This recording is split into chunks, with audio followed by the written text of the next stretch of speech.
constructors. So VB.NETல பார்த்தீங்கன்னா new அப்படின்ற நேமில் நம்ம ஒரு ப்ரொசீஜர் கிரியேட் பண்ணோம்னா அது கன்ஸ்ட்ரக்டர்னு சொல்கிறோம். ஸோ அதுதான் இங்கே இன்ஸ்டன்ஸ் கன்ஸ்ட்ரக்டர். ஸோ இப்போ பார்த்தீங்கன்னா சிம்பிள் இன்ட்ரெஸ்ட் இருக்குது. ஓகே, இது simple interest.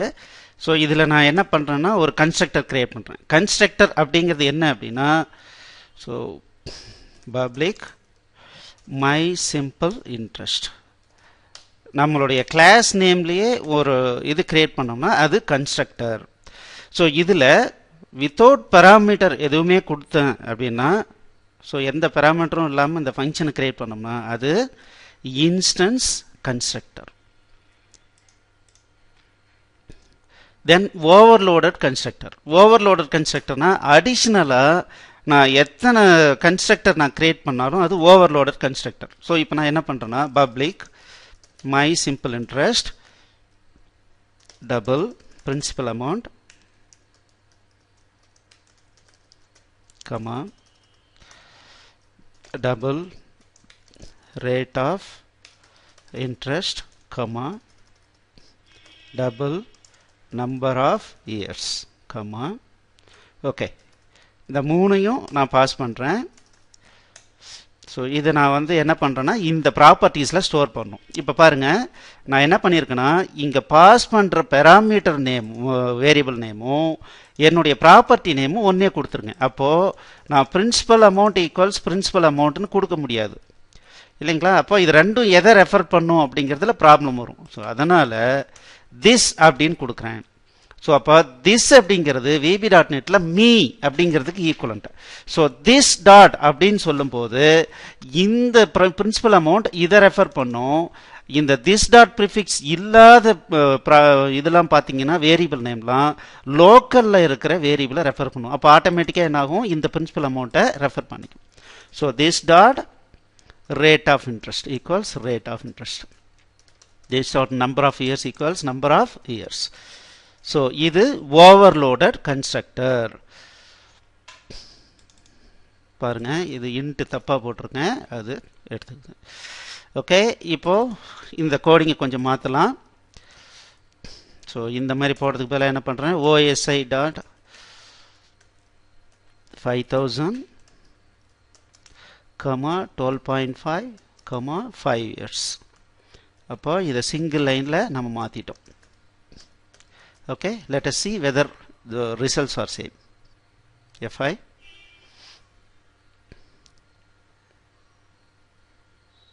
so same result we are getting.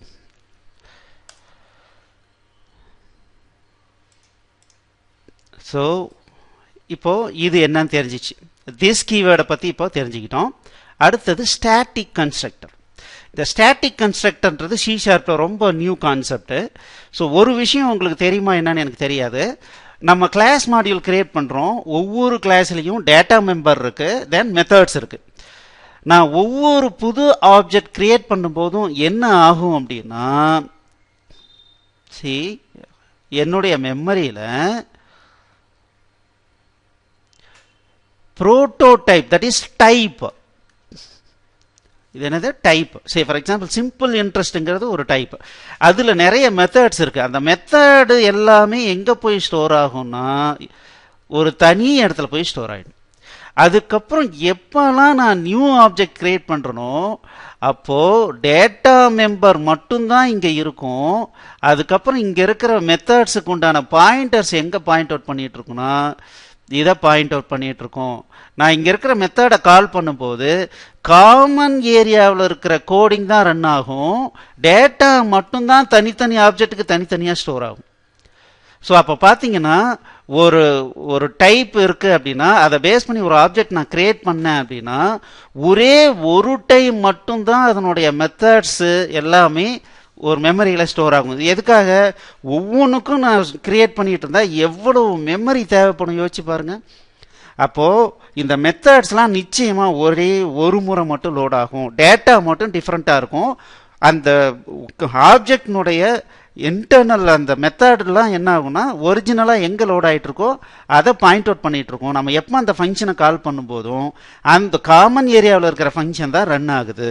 Okay, so இதுக்கும் ஸ்டாட்டிக் கன்ஸ்ட்ரக்டருக்கும் என்ன அட்வான்டேஜ், என்ன கோரிலேஷன் அப்படின்னா, இந்த மெத்தட்ஸ்லாம் லைஃப் டைம்லயே ஒன் டைம் தான் ரன் ஆகுது. ஆப்ஜெக்ட் அப்பப்போ கிரியேட் ஆகும், டெஸ்ட்ராய் ஆகும், கிரியேட் ஆகும், டெஸ்ட்ராய் ஆகும். பட் வெரி ஃபர்ஸ்ட் டைம் நம்ம எப்போ அந்த பர்டிகுலர் கிளாஸை கிரியேட் பண்ணுறோமோ அப்போ வெரி ஃபர்ஸ்ட் டைம் மட்டும் இந்த மெத்தட்ஸ் லோட் ஆகும், மெமரியிலேயே இருக்கும் இல்லைங்களா? அப்போ அந்த டைம்ல மட்டும் எனக்கு ஏதாவது ஒரு ஃபைல்ல இருந்து வேல்யூ எடுத்து வச்சுக்கணும், இல்லை கரண்ட்லி எவ்வளோ கவுண்ட் ஆகிருக்குன்றதை எடுத்து வச்சுக்கணும். அதுக்கப்புறம் எப்போல்லாம் ஒரு ஃபங்க்ஷன் கால் ஆகுதோ அந்த கவுண்டர் இன்க்ரிமெண்ட் பண்ணணும். இந்த மாதிரியான ஆப்ரேஷன்ஸ் தேவைப்படும் போது இந்த ஸ்டாட்டிக் கன்ஸ்ட்ரக்டரை யூஸ் பண்ணலாம். ஸோ இந்த ஸ்டாட்டிக் கன்ஸ்ட்ரக்டர்ன்றது கண்டிப்பாக ஒன் டைம் எக்ஸிக்யூட் ஆகக்கூடிய விஷயம். இப்போ நான் என்ன பண்ணுறேன், ஸ்டாட்டிக் மை சிம்பிள் இன்ட்ரெஸ்ட்.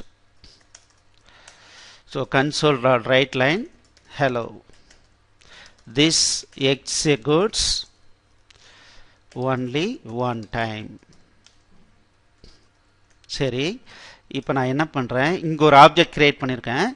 இதே மாதிரியே இன்னொரு ஆப்ஜெக்ட் நான் கிரியேட் பண்ணுறேன்.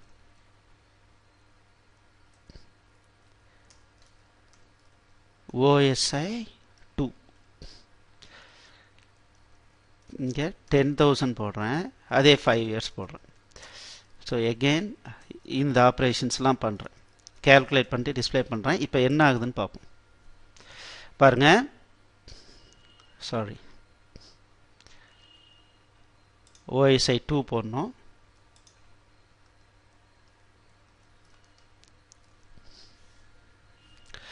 ஸோ இந்த hello this executes only one time அப்படிங்கிறது very first time object create பண்ணும்போது மட்டும்தான் ரன் ஆயிருக்கு. ஒன்ஸ் அந்த மெத்தட்ஸ்லாம் போய் ஸ்டோர் ஆயிடுச்சுன்னா அதுக்கப்புறம் இதெல்லாம் எக்ஸிக்யூட்டே ஆகாது, அந்த ஒவ்வொரு ஆப்ஜெக்ட்டுக்கும் எக்ஸிக்யூட் ஆகாது. ஸோ இது பார்த்தீங்க அப்படின்னா இது இத்தனை நாளாக மைக்ரோசாஃப்ட் இன்டர்னலாக மட்டும் யூஸ் பண்ணிகிட்டு இருந்தாங்க. இப்போ இந்த மாதிரி ஒரு ஃபெசிலிட்டிஸை நமக்கு கொடுத்துருக்காங்க. இது ரொம்ப ரொம்ப நிறைய யூஸ்ஃபுல்லான ஒரு விஷயம் இது. ஸோ அதனால் இது நமக்கு எங்கெல்லாம் தேவைப்படுதோ அங்கே எஃபிஷியண்ட்டாக நம்ம யூஸ் பண்ணிக்கணும். ஸோ இப்போது நமக்கு ஸ்டாட்டிக் கன்ஸ்ட்ரக்டர் என்னன்றதும் தெரிஞ்சிருச்சு.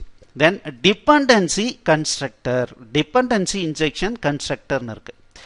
ஸோ இந்த டிபெண்டன்சி இன்ஜெக்ஷன் கன்ஸ்ட்ரக்டர்ன்றது மெயினாக எப்போ யூஸ் ஆகும்னா சப்டைப்பில் யூஸ் ஆகும்.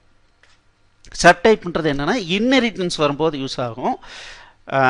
இதை பற்றி என்னன்றதை நான் இன்ஹெரிட்டன்ஸ் வரும்போது நான் உங்களுக்கு சொல்கிறேன். ஸோ இப்போ கன்ஸ்ட்ரக்டர்ஸ் பார்த்தீங்கன்னா இன்ஸ்டன்ஸ் கன்ஸ்ட்ரக்டர்ஸ் இருக்கு, ஓவர்லோடட் கன்ஸ்ட்ரக்டர்ஸ் இருக்கு, ஸ்டாட்டிக் கன்ஸ்ட்ரக்டர் இருக்கு. திஸ் கீவேர்டு எதுக்குன்றத இந்த எக்ஸாம்பிள் மூலமாக நீங்கள் பார்த்தீங்க. இதை ஒரு முறை ப்ராக்டிஸ் பண்ணிக்கோங்க.